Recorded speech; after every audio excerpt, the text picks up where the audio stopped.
word, the word. Spread the word.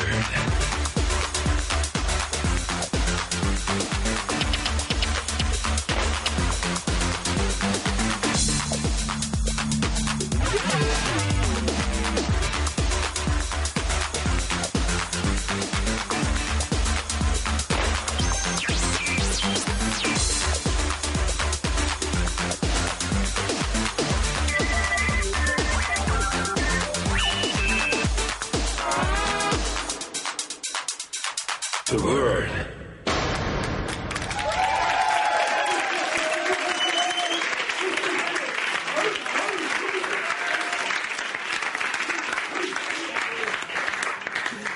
Hey, they're clapping. They obviously didn't see last week's show, did they?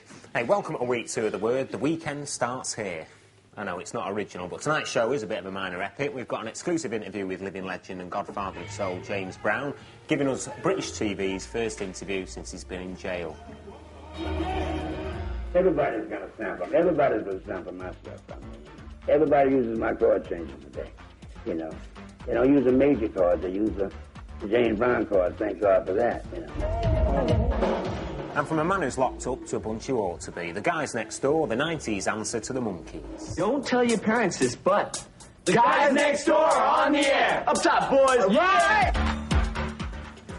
Plus a chance to see what you should have seen last week, Amanda's interview with the teenage stars of David Putnam's new movie, Memphis Belle. We set up in a rundown mansion in Dartmouth, and they treated us like dogs for a week. It was, you know, they just put us, we got up, ran 3 miles, did press-ups, and, you know, they gave us the life of a military man. It was terrible. And Amanda is in Connecticut tonight. We'll find out why later. We've also got 2 guests this week, star of Scandal, Joanne Worley-Kilmer, and Bond girl, Marion Darbo, plus live music in the studio from the Pixies. Well, first, 5 unassuming lads from Northwich. Their debut single on their own Dead Dead Good Records, Indian Rope, hit the top of the indie charts just around Christmas, and their second single, The Only One I Know, reached number 9 in the national charts. Described as Britain's most shaggable band, playing live on British TV for the very first time, this is the Charlatans and their brand new single, Then.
go, Northwich now has something to compete with Salt as a bit of a tourist attraction. Well, while bands like the Charlatans and the Stone Roses have been compared musically with the Monkees, over in America, NBC Television have been moulding 5 nice young boys into the US equivalent of the 1990s Monkees.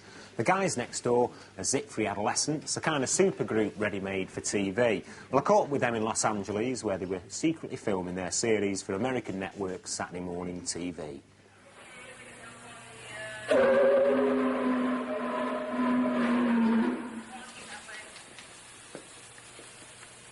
Hello, my name is Patrick J. Dancy, and I'm one of the guys next door. Hi, I'm Christopher Wolf. Hello, my name is Bobby. How you doing? My name's Eddie Garcia. Hey, I'm Damon Sharp from the guys next door. And playback! We're on set with NBC's latest attempt to capture the Saturday morning TV audience in the USA.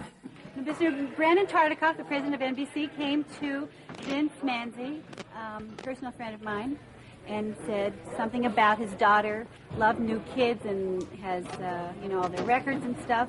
And couldn't we do something like that? Couldn't we put a show together like that? So we went, yes, I think we can. We got 5 guys.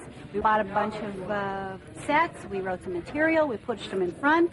And we edited it. We put a bunch of stupid stuff in. And we said, here's our show. They're more like the Monkees, the early Beatles, Monty Python. They're very good actors. For the 90s. Yes. We like to party, You gotta get to it if you want to do it. There's some guys next door. Whoa. They always say we try too hard, but that's okay in our own backyard. We fake it. They'll never know the difference. We fake our own home videos and we win $10,000. Home videos?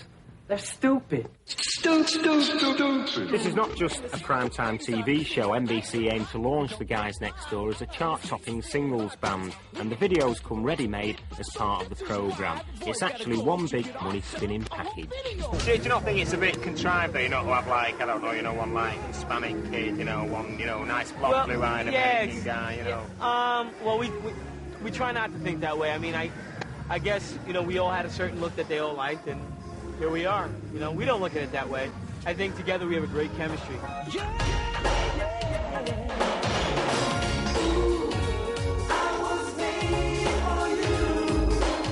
Do you mind that they're going to be marketing you as, like, sex symbols? No, not at all, actually.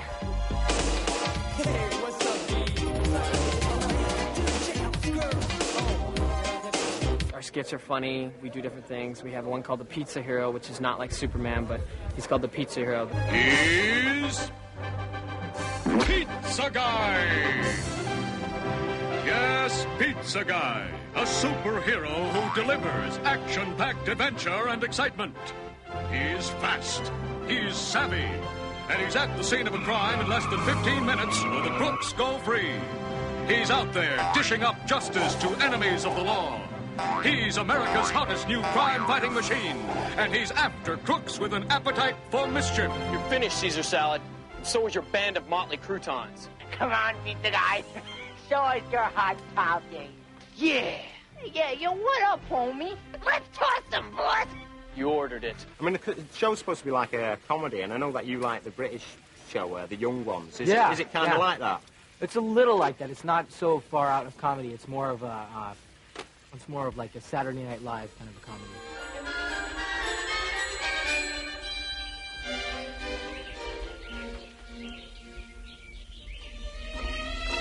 Do they pick all your clothes for you? Do you pick your own? They pick all my clothes. Yeah, I have a terrible sense of fashion. I'm probably the only one in the group that does. I mean, I will wear just jeans and a T-shirt. That's basically what I wear. I'm driving a nice car. I'm driving a real nice car, sporty luxury car, kind of four-door sports car. And I live with my parents in a nice big house, so I'm happy. And do they let you bring women back?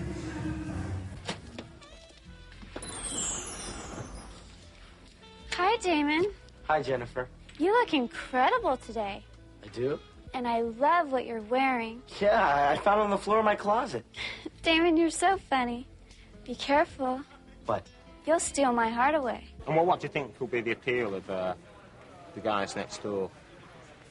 I think it's our craziness. Cut. Bob, you said your line wrong. Try it again. Let's get another take here. Let's get another take here. Slate, take 2. Here we go.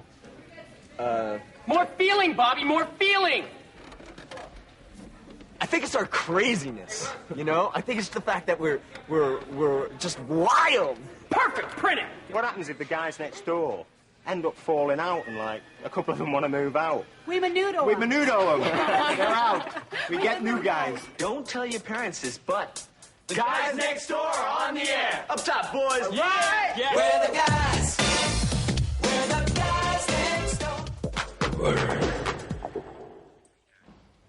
The Guys Next Door, they're not like the Monkees, though, because apparently Charles Manson wanted to join the Monkees, but was turned down at the audition. I can't imagine Charles Manson living next door or anyone can you. With me tonight, though, is Joanne Whalley-Kilmer, the fastest rising star in Hollywood. Joanne, you've done well, haven't you, really, because you're from round our way, I suppose? Yeah, I suppose so. Well, did it all come as a surprise to you that you'd actually break into Hollywood the way that you did? Well, I don't know what you mean by break into Hollywood. I mean, there's no such thing or place as Hollywood anymore, you know. I mean, I've worked there and I've worked here and I've worked in France and a few other places. So, I don't consider that I went off on a crusade to conquer the States or anything. I mean, you actually always seem to get roles that put you in the spotlight, even if they're only, like, cameo-type roles. Yeah, I've been pretty lucky with some good parts. We're going to have a look at a few of them now. Oh, no. Might dredge up a few embarrassing moments for you. Originally from Stockport, Joanne, she played the nurse in TV's The Singing Detective, the sex kitten Christine Keeler in Scandal, is about to re-emerge as a less than glamorous housewife, Beth, in her latest movie, The Big Man. And here's a clip from both of them. She gave me this. Did he ever write you any letters? Maybe a couple of notes. Notes? You kept them, did you? And I put them away somewhere. It was months ago. Yeah, well, you really should look for them, Christine. It was all Stephen's fault. Wait there.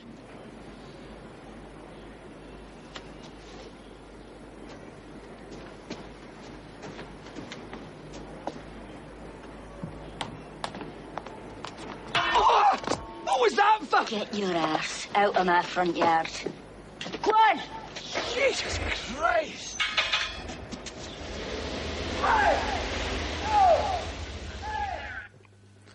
Well, I bet that made you popular with the lads, didn't it? They love it. They loved it. I mean, in the film The Big Man, you actually, the clip that we saw there, you play the wife of an unemployed miner. Is there much of the real Joanne Whalley in that character, Beth, that you played there? Well, I think anything you play, you end up looking for things that happen in your own life that you can draw onto. You know, you try and find similarities that you know, sometimes you have to stretch things a little bit, but that's the idea. I mean, it's you. I mean, you create different characters, but it's still you at the end of the day. So you have to find as much in common as you can. Did you ever see any lads off like that in the past? Not exactly with a coal scuttle, but a few other things. I mean, you were actually in a punk band, weren't you, when you were younger? Yeah, I just kind of played around with all that for a while. Did you not want to make that your career, music? It's not what I'm good at, you know. I mean, I loved it. I loved walking around with a silly hairdo and a guitar case. But it's not what I'm good at. I mean, and you also went on Opportunity Knocks when you were 12 and came fourth. Are those all sort of little things that you don't bring up in general conversation? Well,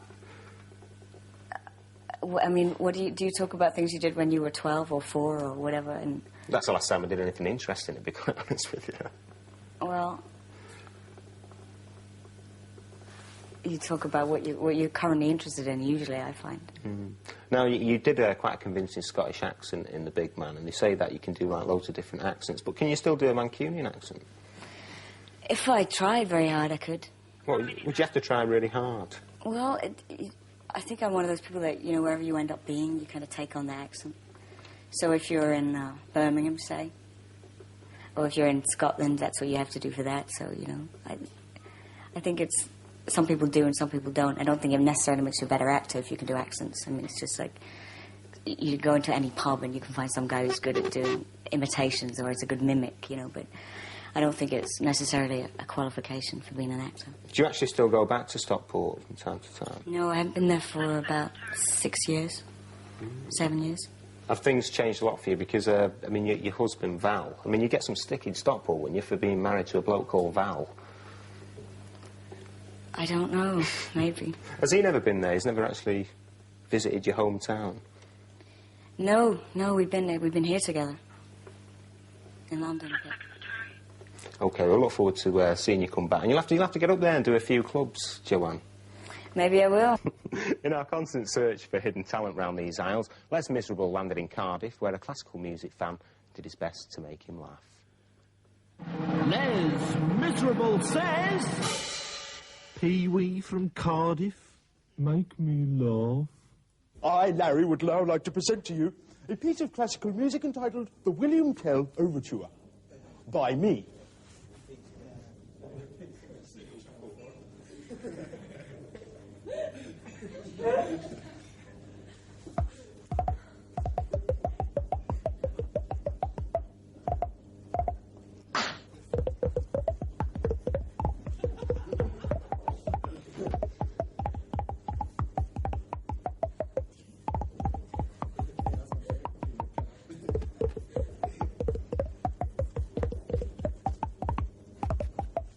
Thank you.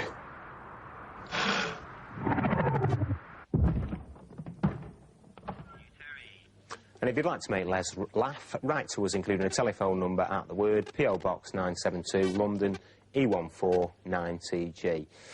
Anyway, here's a little poser to stop you biting your nails during the break. Only one of these celebrities has a complete set of fingers and thumbs. Which one is it? Find out after the break. Word. The word. We asked you which one of these celebrities has a complete set of fingers and thumbs. The answer is Zsa Zsa Gabor. Obviously, the others had all been shoplifting in Saudi Arabia. That's what you get there, isn't it? Moulinex manicure for nicking. Well, at a cost of £20 million, Memphis Belle is the most expensive British movie of the year and focuses on the lives of 10 young American pilots on a bombing mission over Europe in World War II. It's a David Putnam film which caused quite a stir in Grimsby when it was filmed there.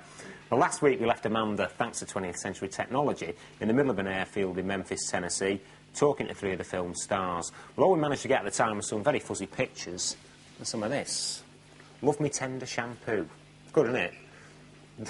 Be better than Elvis in a bathroom, wouldn't it? And here's what we didn't see last week.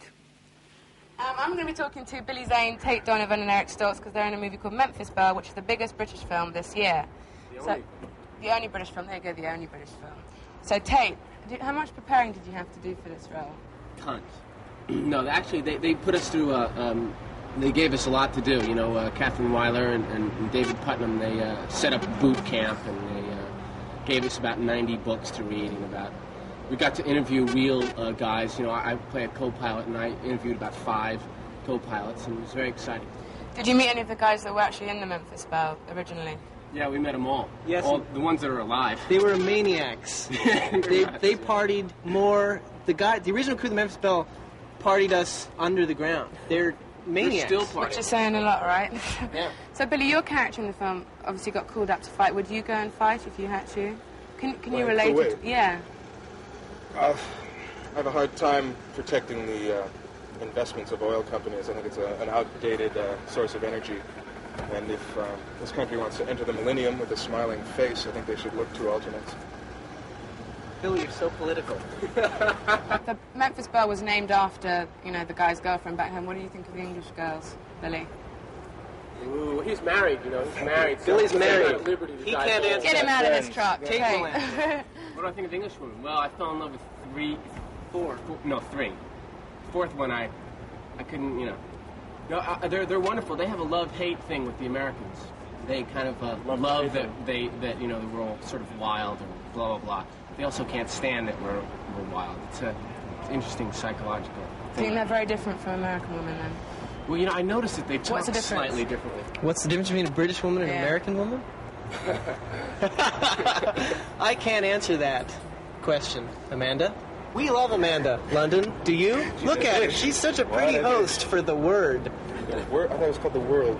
No, it's called The Word. Sorry. Well, listen, Billy's out of here, so I guess that's about it from us in Memphis. Bye, Dexter. Hey, that's Amanda. Hopefully we'll be trying to track Amanda down somewhere in the States later. I think she's in Connecticut. But I've now been joined by Mariam Darboe, an ex-Bond girl and somebody who actually worked with Jeffrey Archer. Pardon my French. Well, you are actually part French, aren't you, really? No, I'm not. Aren't I'm you? part Russian. So you've got it all wrong there, Derry. Hey, think of that lot. They don't like the Russians. No, do they, I've been brought up in France, so that's why. But you want to come back to Jeffrey Archer, is that it? Oh, well, yeah. Did you like working with Jeff? Well, thank God I didn't work with him. I mean, he was on set from time to time. He's quite a character. He's pretty much like his books. Would you vote for him? Would I vote for him? No way. No way. Well, that must have been a great vote of confidence. A lot of people always say, I mean, you're you know, the Bond girl in The Living Daylights, and everyone says that's like the kiss of death to your career to be a Bond girl. I know she'll be a Bond girl until she dies. That's it. No, I mean, you think the way you've got to take it is that, OK, I did a Bond movie, and the thing, you get a lot of exposure. And it's brilliant, but it's exhausting, and then after, people expect so much from you after. And there is, when you look at all the Bond girls, it's like some have disappeared. And I think I'm slowly, you know, coming back and take step by step. The actual kiss of death, I think, is from the press more than anything else. I mean, you know, it's just luck. Next job, you know, whatever job I'll get. How did you land the part then in Not a Penny More, Not a Penny Less with Jeffrey Archer? Did I enjoy my part? Yeah. No, how did you land it? Oh, how did I auditioned. I saw Clive Donner at the BBC, and I just auditioned. Did you think it was a good story? Nobody thought it was a brilliant story. I mean, I think a lot of people did it for money. No, and I mean, it was fun to do. There was a great cast, a wonderful producer, Clive Donner, lovely director to work with. And it was just a fun, you know, thing to do last summer in England, and it was a heat wave in England. It was brilliant. Now, Timothy Dalton is supposed to be a bit of a heartthrob. I mean, do you actually like old Timmy? Do I like him? Oh, yeah, he's a wonderful guy. He really is. No, we're good friends. And, in case you can make a comeback in another Bond film. Me? No. No, a Bond girl appears once. Thank God. I mean, otherwise I'd be really, like, you know, be kiss of death. Have a look at some of these films anyway, because my barber used to say, here's something for the weekend. I don't know what he meant, but Mariam's here to help me look at some video selections for the weekend. They're not those sort of videos, Mariam. First off, there's Die Hard. The sequel's already out. You can now buy the original. Bruce Willis plays a hero, of course, restoring the status quo without affecting his hairline. It's Christmas Eve in L.A. But a team of terrorists... You want money? What kind of terrorists are you? Who said we were terrorists? ...was New York cop John McClane. Got invited to the Christmas party by mistake. Who knew? They're using artillery on us. You idiot. It's not the police. He's an easy guy to like. Welcome to the party, pal. And a hard man to kill. Seems like a lot of fun. Is he more your kind of action man rather than Timothy Dalton, the Bruce Willis type? Terry, the kind of questions you're asking. Number one, I don't even know Bruce Willis. And Tim I know, and I enjoyed working with him, and I certainly find Tim more interesting than Bruce Willis. They were going for the glamour angle tonight. That's why I've got my silky and shirt on. I haven't seen any of his movies. I've only seen him in Moonlighting. He was good in that, though, wasn't he? Yeah, I mean, he's great at that character, but I haven't seen Die Hard. What is it called? Die Harder now? They have Die Harder. I haven't. And I know he's a good actor, but... Moonlighting's OK, but it doesn't kill anyone, though, does it? Now, this is something else which you might have seen already. It's about to be launched on Sky TV. They're a family who've outraged the moral majority in America, corrupted a generation of kids, and sold more T-shirts than anyone else. A family of the Simpsons, supposedly a typical middle American family gone wrong. Now, the father, Homer, is a brainless couch potato who works in a nuclear waste plant. His wife, Margie, is a squawky old bat, and the two little girls are precocious brats. But it's their son, Bart, who's become the new hero, a kind of Dennis the Menace of the 1990s America. There you are. That's going to be on Sky TV. Mind you, you know the only difference between Sky TV and the Loch Ness Monster is some people claim to have seen the Loch Ness Monster. Have you actually seen The Simpsons? Well, I watched it, and it's really strange. I mean, I didn't know anything about it, and it's quite a well-known cartoon. You actually meet people who look like that in real life, don't you? Well, I do. This is the tea movie of the week now. It's called House Party and opens today. It's centred around a lad who has a wild party in his parents' house when they're away. There's nothing new here except for the cast are black, the music's better than most American teeny films, and it's supplied by Full Force, LL Cool J and Kid and Play. There's a party tonight at Peter's house. Can I go? You're not going nowhere. Yo, baby, you looking real good. Step off. Handle it. Kick it, Pop.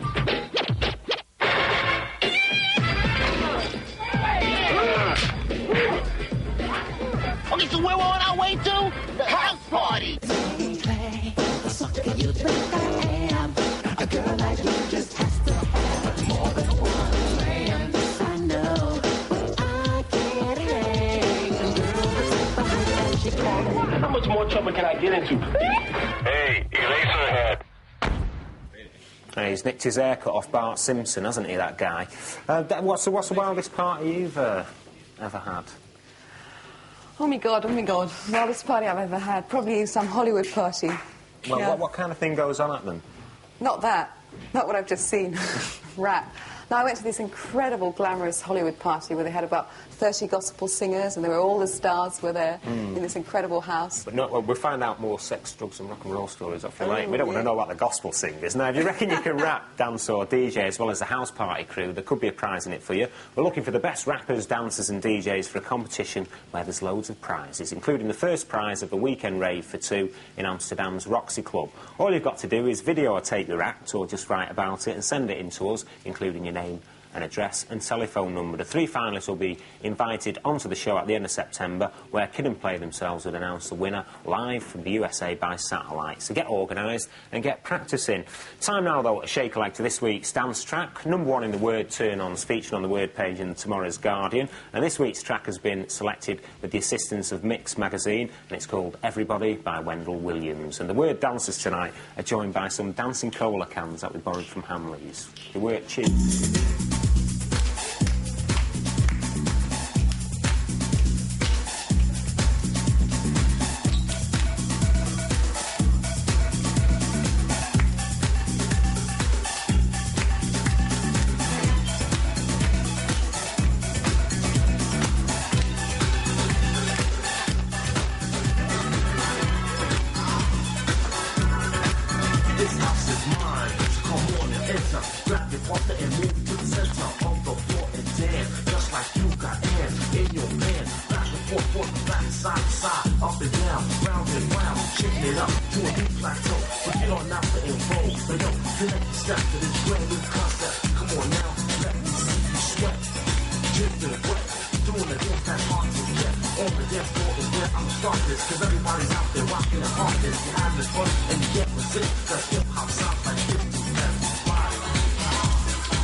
Everybody, swing that body. Everybody, swing that body.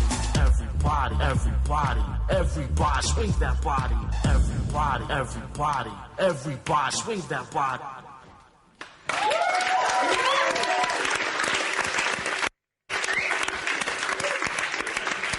Not bad at all, eh?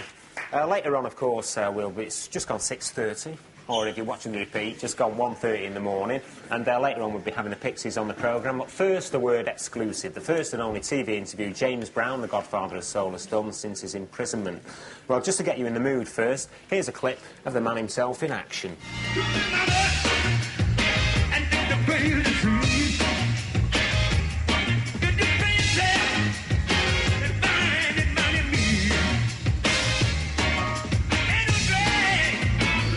Got That's the man who, along with Michael Jackson, is the biggest selling black artist of all time, filmed live there in the 70s. Now, James Brown has been in prison for the last 2 years. He was arrested and convicted of assaulting his neighbour and resisting arrest in a car chase with the local police. Well, despite pleading not guilty, James Brown was then sentenced to 6 years imprisonment. In Aiken, South Carolina, we were able to get an exclusive interview with James Brown on one of the rare occasions he was granted a weekend pass. So good! So good! I got you!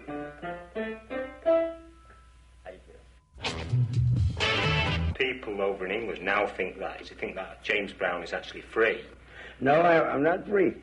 The only thing free is me in my spirit. But my body's not free. I'm incarcerated. But I hope to be out whenever, you know. As long as I don't lose my integrity and my dignity, to get out. I had a chance. I could have been free from the very, very beginning if I had pleaded guilty, a guilty plea for something that I'm not guilty of. So I just took time instead. What was it like for you in prison? Well, it's quite a lesson that you don't really want to learn. It's a very great awareness. And it also puts together a lot of things that you've probably been thinking of all along. Things that you were somewhat in the dark about, and they kind of come to light a little bit, you know. I mean, what was the hardest part of it, though, for you? The hardest part was being locked away, period. That was the hardest part. But I still got the faith. I still got my dignity. I still got my integrity. I'm not going to blow that, and still got my soul. What are your actual proudest musical achievements? Well, individually, my proudest musical achievement was when I cut the first record, because that meant that I would no longer live in the ghetto. I'd get a chance to do better things in life. My next proudest thing was when I cut Say It Loud, I'm Black and I'm Proud.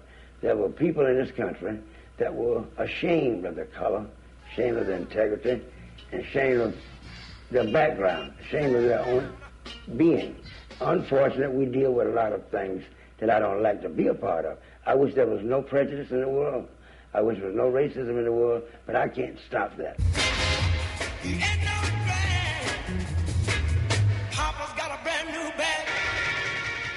Well, where did that funky thing come from, though, didn't you? I'm not going to tell you that. Einstein didn't tell you where his thing came from. I'm not going to tell you where mine came from. You have to live and hear it. Were people really shocked when you first played like that? Oh, they said it was incorrect. Oh, a lot of my musicians told me, you're not playing right. This is wrong. When I made Try Me, in 1959, they thought, he's crazy, you know, the way I made Try Me, the way I was going to the different changes in it, because that hadn't been done. And when I made Please, Please, Please in 56, they say, I can't believe it, he's saying please, please 30-some times. How is they going to make a hit with that?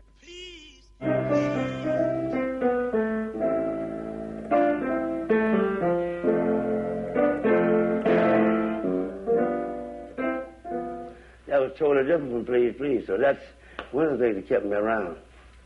God always gave me an insight to do something totally different from my last thing. And he said, that's not James Brown. By the time the song gets over, I got a hit.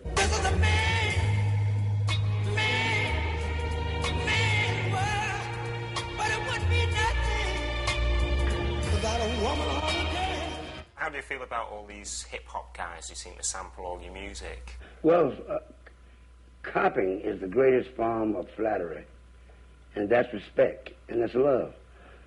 They could have thought of a lot of other entertainers to copy, and they instead copied James Brown. And even the rap. 95% of the rap songs are James Brown. And I respect that. I love that. I appreciate that. Because let's face it, it means today that over half of your music throughout the world, whether it's gospel, pop, rock, rhythm and blues, rap, hip-hop, little country, you know, some classicals, it adapted itself to the James Brown theory. That's very, very important, you know. And I thank God for that, because then I don't have to worry about Mozart, Schubert, Beethoven, Bach, and All those people, I just worry about Brown. Now, you've actually been working in the community, haven't you? What kind of work have you been doing? Well, I've been working with young people, getting kids together from here. I've been talking to kids about staying in school. I've been talking to kids about human behavior, alcohol and drugs. I've been helping the homeless grandmothers. And I think I love it very much. And helping the needy. Those are the things that I like doing, you know.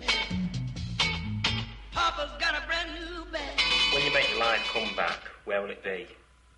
Well, when I just returned to the stage, because I don't have to come back. I didn't go no place. But when I return to the stage, it'll either be one of 4 places: Moscow, Paris, London, or Madrid. Or maybe all 4. Do you have a message for your fans in England? My message to my fans there in Britain is love one another. Believe in yourself, and somebody else will believe in you. Trust in God. Give yourself a chance to be what God intended for you to be. Oh, and say, God bless you. Save the fish and chips. After the fish and chips. Coming after the break, we've got the Pixies, Janet Jackson with Amanda, and first, though, see if you can suss this one out. Which one of these celebrities is the odd one out? Find out after the break. The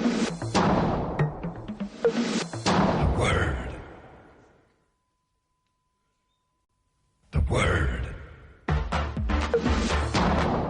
We asked you which celebrity was the odd one out. The answer is Fatima Whitbread. She is the only one who is not a prospective parliamentary candidate. OK, at last I think we can go over to Amanda de Cadenet, who should be at the end of our satellite this week with Janet Jackson. Whereabouts are you, Amanda? Hi, Terry. Well, I'm in Hartford, Connecticut, and it's about 100 miles north of New York. And as you can see behind me, they're setting up for Janet Jackson's Rhythm Nation 1814 concert here tonight. And there's going to be about 20,000 people here in the auditorium. She's done about 50 gigs all over America, and she's playing here tonight. So I can watch the show tonight, and you guys will have to wait for 3 weeks. So let's go over and meet Janet Jackson. Janet. All right. Janet. Hi. How are you doing? Fine, thanks. You all right? Yeah. So tell me a little bit about touring now. Everyone says it's kind of really glamorous and one big party. Is it really like that? No. Who taught you that? Well, it's kind of a myth, really, isn't it? No, it's. I think that's just the side that the public sees, the glamorous thing. But it's a lot of hard work. It's very grueling, and there's just a lot to do. I mean, it's difficult every day. A lot of people feel that you just get to the venue like an hour, half hour before you go on, but we're actually here at 3 o'clock in the afternoon, from 3 all the way to the end of the show, and the show starts at like 9. So what time do you have your sound check or whatever? At 5. Do you? Yeah, at 5 o'clock we have sound check, and normally when we first get here, some are in makeup and some are going over certain routines or a few changes in the show that we like to make. So that's basically how it goes. So what else is going on here then? I mean, during the daytime they're setting everything up. Yeah, well actually they're putting up the stage right now. They're almost finished. Yeah, they're almost finished. They're just putting, I guess, the little bolts and nuts and bolts in right now. But it's a pretty big stage. Actually, it is a big stage. It's a very big stage. It's 5 stories high. So how many people have you got in your whole crew then? About 90, 93, 97. And they all travel with you? All. Yeah, everyone. Wow. There's 53 just of the crew alone, but everyone that travels, it's about 93 or 97 of us that travel, so. And you get that up and down every night and move towns? Every night.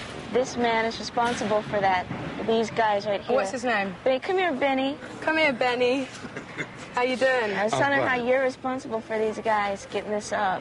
Well, this guy's responsible for it all, aren't you? Yeah. He's doing a very good job. Well, thank you. So I think I'll watch you putting up the rest of the stage there. Well, good. Terry. Fun. I've got to bail you out now. I was a bit disappointed with it. I didn't see the chimpanzee once there. Time now, though, to find out who's doing what to who, when and for how much on another Mission Implausible. The following information on star-sensitive stories is for operational use only.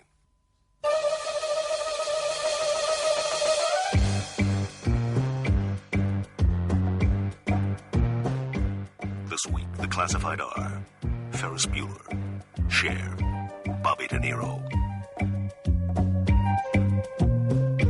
Life is one damn thing after another. Mark Twain said that after he changed his name.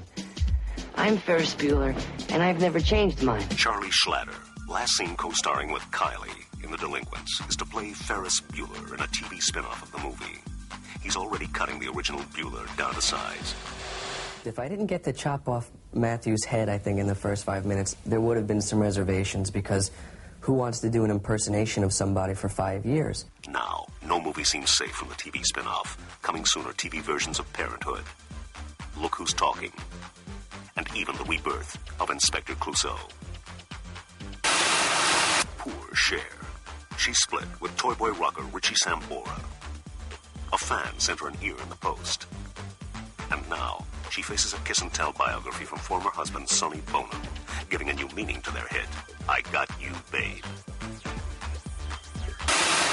Now, Hindsight Horoscope. Ernest Saunders, Libra, January 20th, 1986. The day he launched the fraudulent bid for distillers. Although you could be let down by people you once thought of as close associates or colleagues, this could be a major turning point in your life.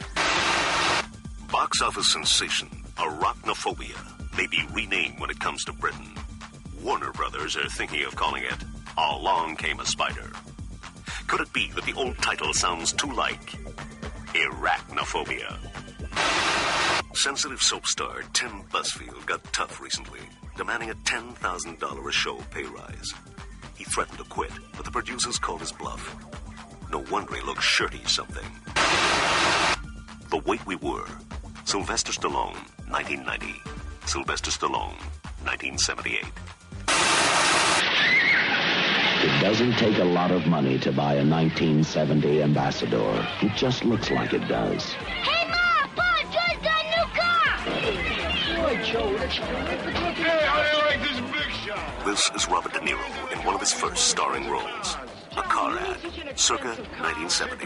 Make money. Right, Joe? Hey, Mama, it didn't cost so much. Hey, Richie, get the sneakers off the seat, will you, please? Oh, Joey got air conditioning! Hey, come on, let's go for a ride, huh? Joey, are we undressed? You look beautiful. Bravo, Joe. Hey, Mrs. DeVoto, my son is air conditioned. That's nice. The Ambassador is still the only car in its class with standard air conditioning. That's class. This tape will now self-destruct.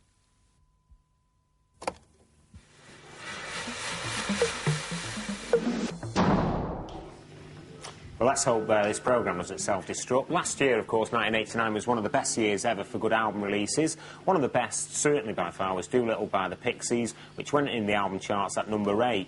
It's no mean achievement, that, for an independent raucous guitar band from Boston, Massachusetts. Well, they played the Reading Festival last Sunday, and their new album, Bossa Nova, entered the charts last week at number 3. Now, for their only TV appearance this year in the UK, this is the Pixies with Cecilia Ann and Alison.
the start of this year ball.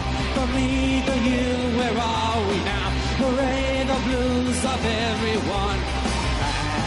Alison. She smiled around the bar. We took no fright and Jackson. We'll go tonight to hear him tell. Oh, well. Alison. Alison.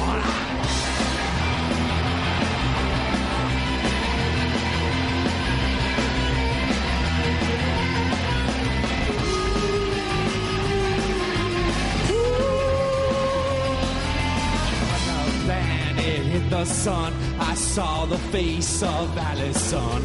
Alison, Alison, Alison, Alison.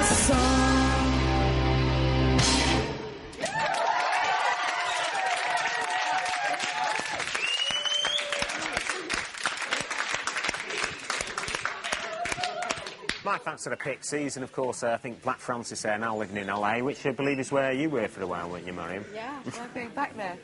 Going back, you should stick around here, really. This is where it's all happening. On next week's show, you can see Billy Idol, whose albums, unlike his hair, don't go platinum in the UK, and he's probably be flirting with Amanda. I'll be speaking to the star of Moonstruck, Peggy Sue Got Married, and Now Wild at Heart, Nicolas Cage, and we'll be taking a look at what happened when Los Angeles caught Manchester Mania with the Hacienda Club and the Inspiral Carpets. Thanks a lot for coming in, Mariam. Thank you. Are you off to the States to find some more work? Yeah, in 2 weeks. Hey, it's big bucks of it. Have a look for a part for me.